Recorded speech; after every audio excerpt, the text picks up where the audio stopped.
So I thought I'd make a quick video in response to a question that was left on the channel.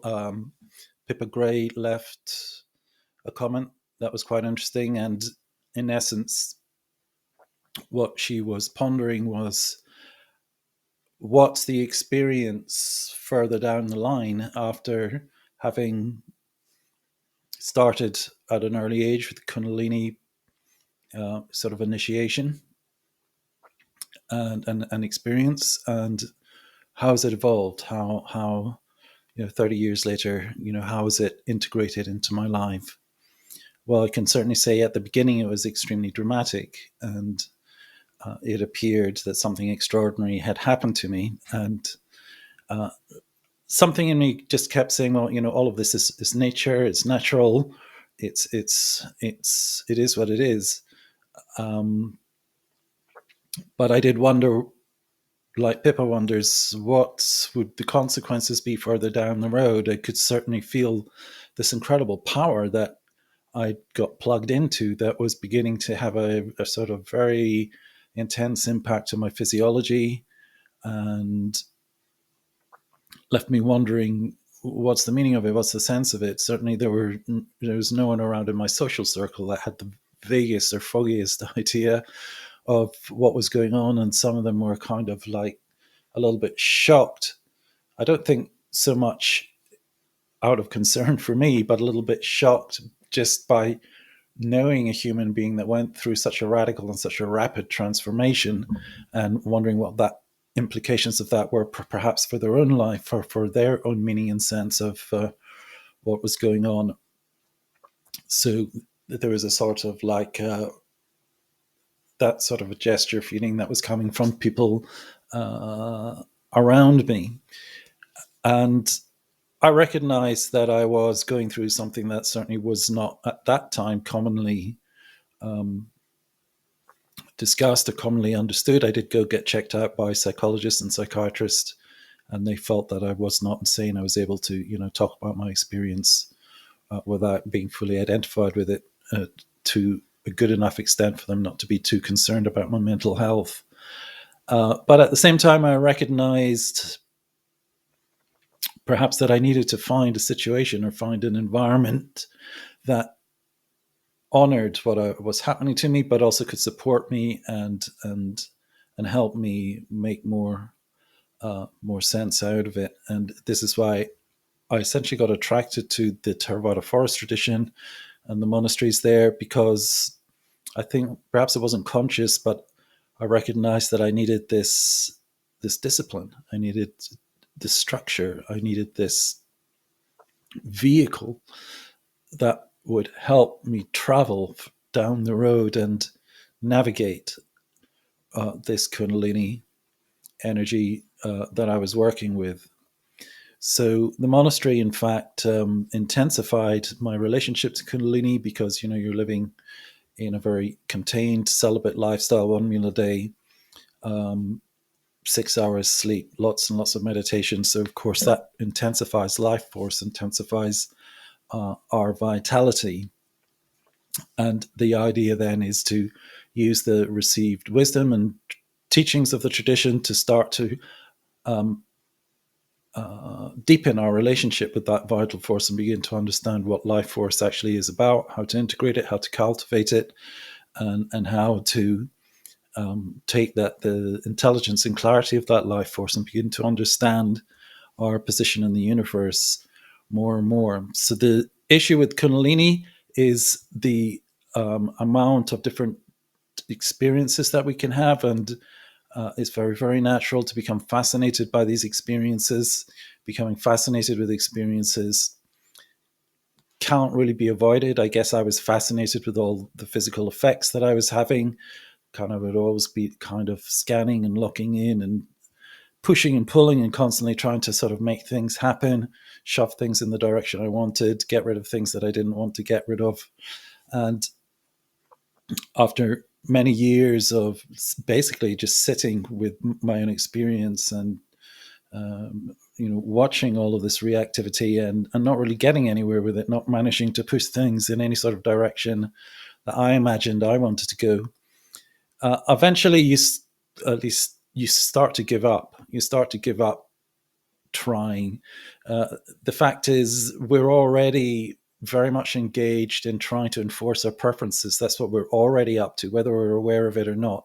If you don't believe you're already committed to enforcing your preferences, then just simply sit in a chair for 3 hours without moving and start seeing whether you start to feel any kind of pushing and pulling going on inside of you. And no doubt you will, because if we were free from preferences and if we were free from dis-ease, and then we would be able to sit in that chair for 3 hours, just present, at ease, fulfilled, content, um, and without any sense of compulsion to be elsewhere, without any sense of compulsion to be anywhere other than we are. So, in a sense, meditation or periods of meditation or periods of discipline that you set aside serve as um, honesty meters in a way, because we often think we're in a better place than we are, or maybe in a worse place than we are. But if you set aside a contained period of time whereby you committing to not engaging in your normal activities but staying in relationship to your inner experience, then sooner or later you're going to start to see, I'm not really at ease, or I am feeling anxious, but if I stay with that anxiety, then I find I can stay with the anxiety and it becomes okay to be with it. So, there's all sorts of lessons that come about as a result just of being still, physically still, and acting as if we're still on the inside, which essentially we are. Everything that is obstructive to that stillness then, becomes very visible and self-evident, and we can begin to work with it and let go of it. So, I've got to say that I found the early Buddhist teachings and the skillful support of my fellow monastics really helped with my Kundalini process, because just because I was experiencing Kundalini didn't mean to say that I could escape all the normal standard issues that we all have as human beings, and I had to deal with that. How I relate to my disease, my suffering, my sense of life not being sufficient, not having, in this moment, not having everything that I want it to be, this moment not being everything that I want it to be, always wanting something more, wanting to add that something extra to every moment, because it could always be more, it could always be better. And there's something in us that knows that. There's something in us that, in a sense, is hardwired to experience perfection. We have some sense of what perfection is, and when perfection is not being experienced, then it's just not good enough. And perfection is a possibility. The experience of Kundalini gives us an intimation that perfection is a possibility, but just because that intimation's there doesn't mean to say it's going to be granted to us just, without making any effort. So just going to have a quick look at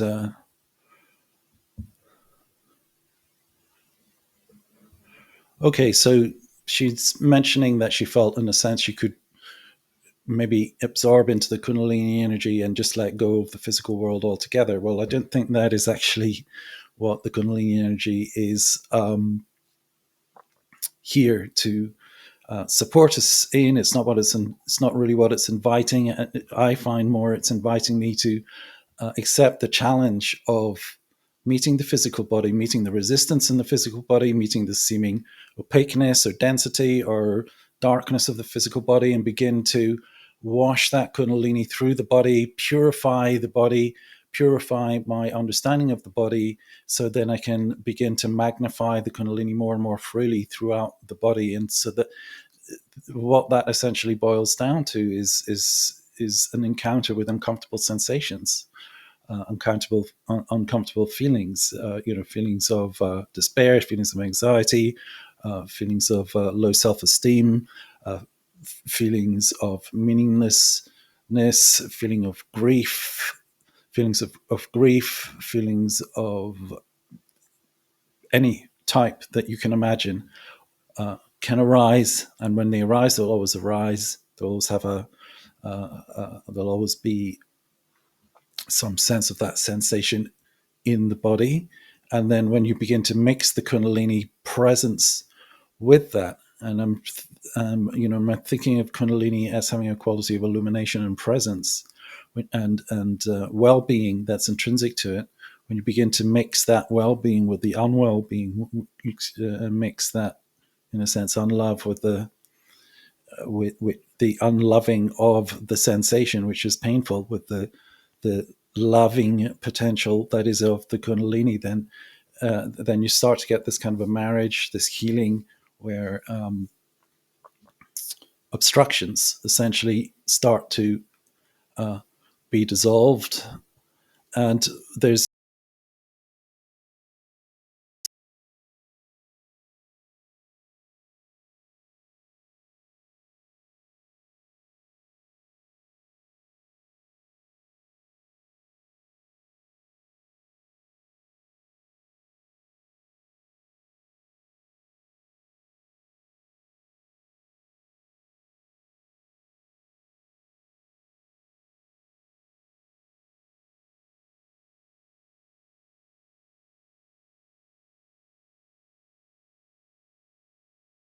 recoil from disease. This is what we do: just recoil from it, and then maybe can sense the potential of being free from the disease. So on one hand, we recoil from the disease, on the other hand, we try to reach out to get past that disease and get to the place where we know we're going to be free from it. We can intuit, we can sense the possibility of that freedom, which is perhaps choosing to leave the body altogether.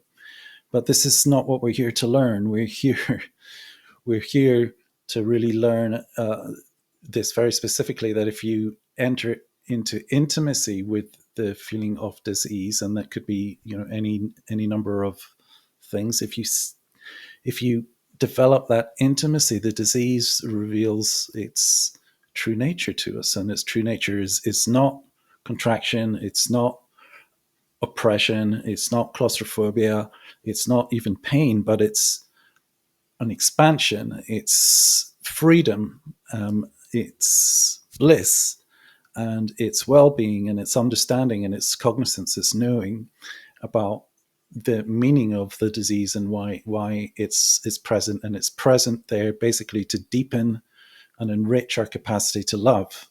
Essentially, that's what it is. It's there to deepen and enrich our capacity to apply the insight and understanding, the wisdom implicit in the Kundalini, and apply it to many, many different things. So I don't really know what the universe is up to, but if I was pushed to take a stab at giving some voice to what I think it's up to, I would say it's up to self-enrichening. I think the universe is in a process of deepening and enrichening itself. So when I spent some time with this monk called Bhante Dhamavaro, who's 106 at the time, it was an incredible experience being in his presence. He was friends with George Lucas, and he was the character Yoda in Star Wars was based on George Lucas's experience of spending time with him. Truly a sort of a magical human being.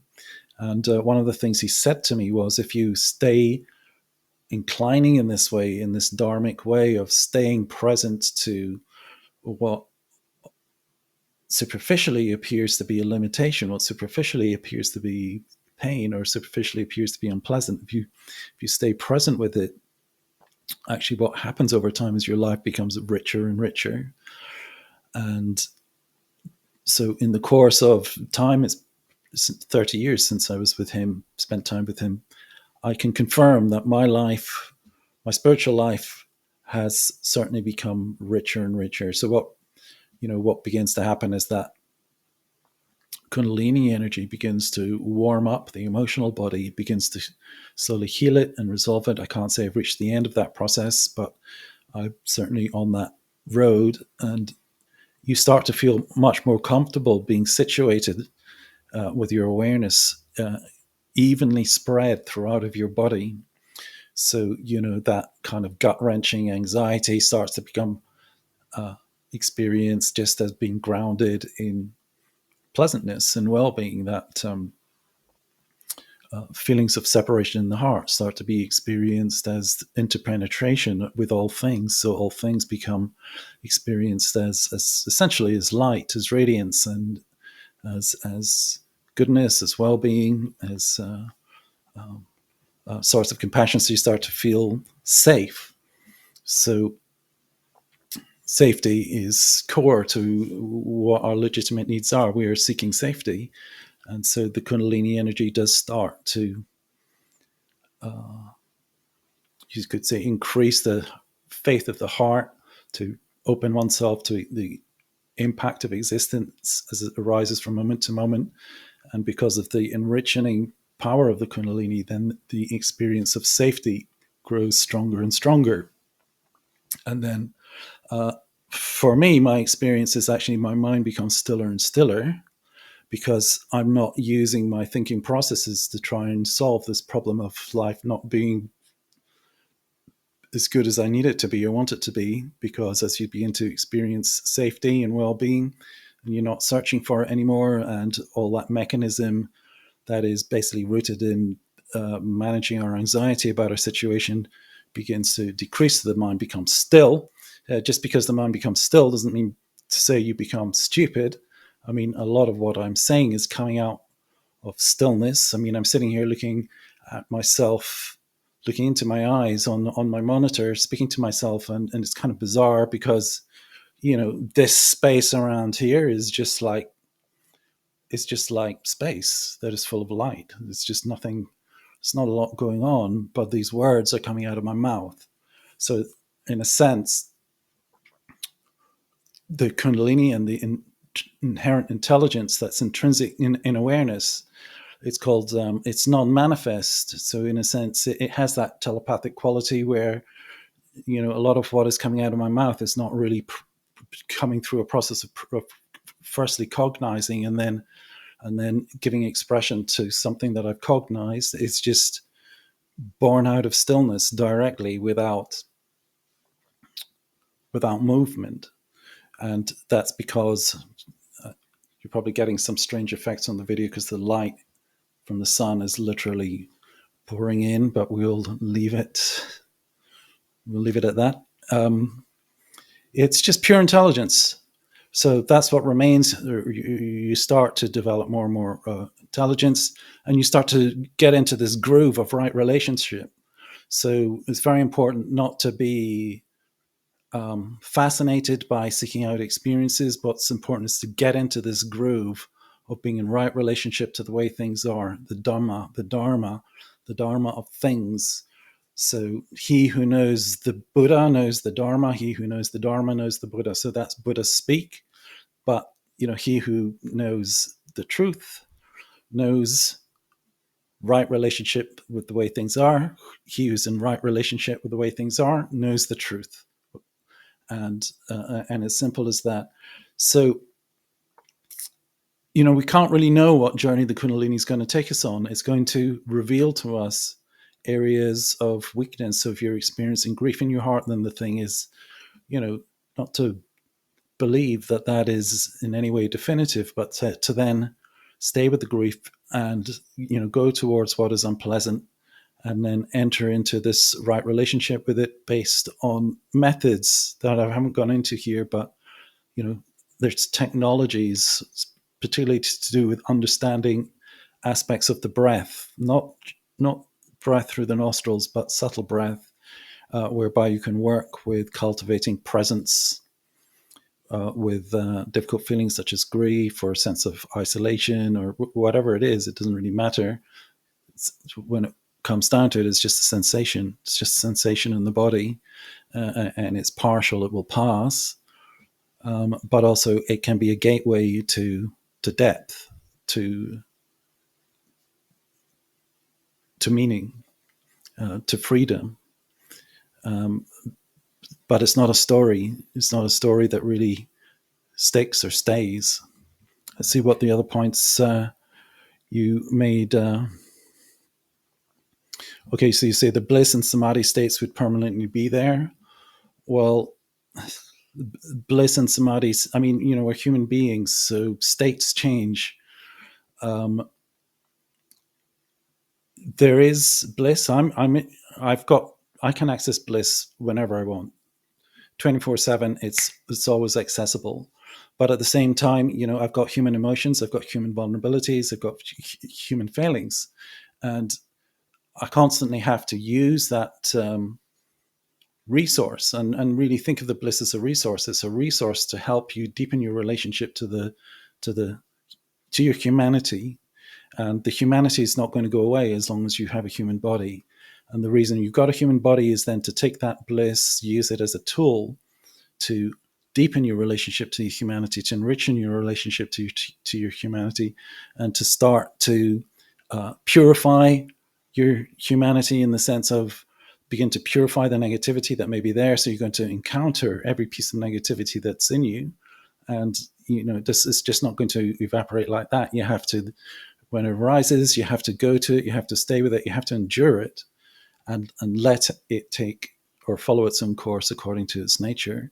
And the nature of its what happens when your negativity and your kundalini encounter each other and enter into this marriage, this relationship, takes time to sort things out.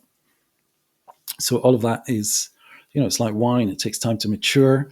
If we live in a culture that's often desiring of kind of instant effects, instant release, instant realization, or whatever. You've got to accept that this is beyond a lifetime's journey, because this is a journey, in fact, I believe is eternal. So I don't think the universe has finished its process of evolution either. So we are participating as the universe starts to enrich in itself more and more. Then who knows what the potential is. But the fundamental message that you get from the Kundalini in the course of time is that it's it's good, that the ground of being is good, is divine. Could use the word God. God is. So this Kundalini takes you straight to go. It's essentially it's illumination. And one thing that Bhante said to me is, enlightenment is basically when you turn yourself into light. And so, and ironically, we have light shining in for this video. And that's essentially what it is. So, looking at my body, let me explain this. When you look at my body, you see my forehead, you see my nose, you see my eyes, you see my chin. These are all different points of view. If you focus on my head, that's one point of view. If you focus here, it's one point of view. If you focus here, that's one point of view. And if there's more than one of you watching this video, you're going to see the video from a different point of view. So how many points of view ultimately are there? The back of my head is there, but I can't see the back of my head. So that's another point of view. If there was someone behind me, they could see what's happening or what's occurring from that point of view. So then if you take all points of view as a totality, and even with regards to my head, there's millions of points of view depending on where you are. If you're looking at it from here, then here, or it just depends. There's literally an infinite number of points of view. So what happens when you are situated in those infinite numbers of points of view? That's light. That's illumination. Illumination is when every point of view is experienced simultaneously, and it's a point of absolute potential. I won't go more into it than that. I see we're reaching nearly 25 minutes of monologue. I have to fit these in between doing my web development and stuff. So I'm always going to be a little bit jammed for time. Just going to have a look at the final point here. Feel almost like a child in my heart, and an emptiness and sorrow when I look around and see how much people are in pain, and life can feel very abrasive at times. Well, look, there's a teaching that comes to mind from the Buddhist tradition, which I really like, where a father and a daughter are acrobats, and their show is the father balances a pole on top of his head, and then the daughter climbs up the pole and balances at the top of the pole. And the father says to the daughter, I'll look out for you, and you look out for me, and that way we won't have an accident, which sounds sensible. But the daughter says, no, you got that the wrong way around. I take care of myself. You take care of yourself. That way we won't have an accident. And the Buddha said, that's right view, that's right understanding. If you take care of yourself, you take care of others. And that just happens by default because you become, in a sense, if you purify yourself, then in relationship to others, you begin to bring an experience of purity and a sense of the possibility of purification into their lives. If you uh, if you heal yourself, then you're going to be able to understand how to heal others. If you take care of yourself, you're really taking care of the world, and all of that kind of happens by default. You don't have to contrive it. It just happens by default. I'm not trying to make any claims here, but for example, I was at a funeral a while ago. A friend passed away, and there was this funeral, and I turned up, and basically I just stood at the side, and most people were sitting down. I just sort of stood there and watched the funeral, and not, I've been to quite a few funerals in my time. Obviously, as a monk, you have association with that transition, and I was amazed when people coming up to me and say, "Thank you for being there. It was so helpful, having your presence and everything." And it was just like I wasn't doing anything other than just being there, and clearly they were picking something up that was some sort of fruit from my practice, some sort of fruit from my, the life that I've led. I also sell incense on the Totnes market, which is sort of very busy and very political, and obviously traders are all sort of jostling each other for, best pitch and blah blah blah, and often there's sort of big blow-ups and arguments, and this group of traders hate this group of traders, etc., etc., and so quite often a number of the traders have said it's amazing how you seem to sort of just stay out of the whole all the angst that happens around the market, and I generally have friendships with almost everybody on the market because I think by default I don't sort of buy into that desperation. I must have some sort of centeredness or something going on that's kind of making all that stuff not stick to me and attracts more support from the traders. So it's great whenever I go to the market because I get discounts on almost everything. Which helps because I don't make much money in my life. It creates more heartfelt connection with people, and again, that quality of presence. The Kundalini brings a quality of presence that is non-judgmental. Because you're no longer defensive. I don't need to prove anything to anybody. I've got members of my family that think I'm a total idiot. I'm just a sort of naive, ungrounded, spiritual, unscientific kind of sweet person that basically, hasn't got their feet planted on the earth. But I don't need to prove to them that my point of view, my reality is real, because that is just self-evident to me in all sorts of ways that I don't want to have time to go into right now. But there's a confidence, a natural confidence, a natural unshakability that gives me sense of freedom in the midst of a fraught world. If somebody asked me, if member of my family asked me, well, how do I deal with this, or what does this mean, or how can I grow in this way, then I will support them. But I've got members of my family that have never really asked me anything about what I'm up to, which is pretty amazing because I can see they're in a lot of pain, some of them, and they have no clue how to address it. But they're convinced that their sort of philosophical materialist outlook is correct, that death is total annihilation and there's nothing else to it, that all life is determined just by activity in the brain, and that's what consciousness is. So they've made their mind up that that's all that's going on, and so they have to, they make that bed, that's the bed they have to lie in. So I'm sort of mentioning all this because you're going to encounter all sorts of things going on around you, but just take care of yourself, and everything else will um, follow on from that. And that's not a passive position. For example, here I am on YouTube.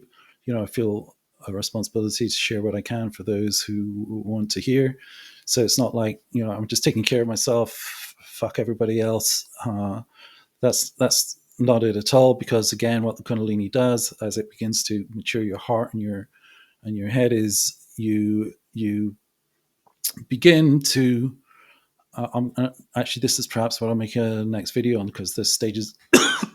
excuse, excuse me. Stages of initiation, 7 stages of initiation. So, sort of towards the end of those stages, there's this sense of, wow, I've kind of reached this place in my life. I've reached this point of enrichment. I'm experiencing something that I can see a lot of others are blind to, that a potential for well-being that other people are blind to. So you become, and the compassion component of what we come to becomes operative, and you become very concerned about trying to find ways of initiating people into their higher potential, their fullest potential. And, so you take action, and that becomes an activity that you engage in, which is, in a sense, what I'm doing now. So, you don't just become kind of, I'm all right, Jack, catch you later. So, it's not as selfish as it might first appear to be, perhaps when you hear that notion of taking care of yourself to take care of others. So, yeah, got something in my throat, need to have a drink, need to wind up here. I'll leave you this video, and it's not my intention to add confusion to the world, but to help bring some clarity. Hopefully I've said nothing that is of offense, and meet you in the sky. Bye-bye for now.